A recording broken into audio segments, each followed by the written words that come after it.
Ishlaringiz yaxshimi? Telefoningiz o'zbekcha ovozli buyruqlarni tushunsa nima deysiz? Va bu meni original zaryadkani bitta savolimizga javob bersiz beramiz. O'zbek tili haqida. Bunga Galaxy ishlatadigan akalarimizga, obunachilarimizga iltimos, Samsungda Telegramdagi botiga, Instagramdagi profiliga telefon qilib qo'ying yoki yozib qo'ying.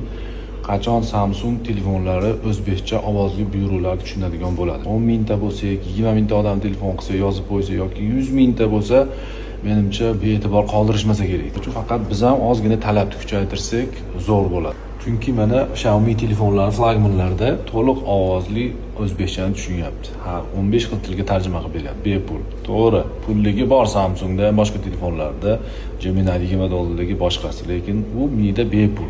Nimaga Samsung buni qilib bera olmaydi? Va shuni talab qilaylik.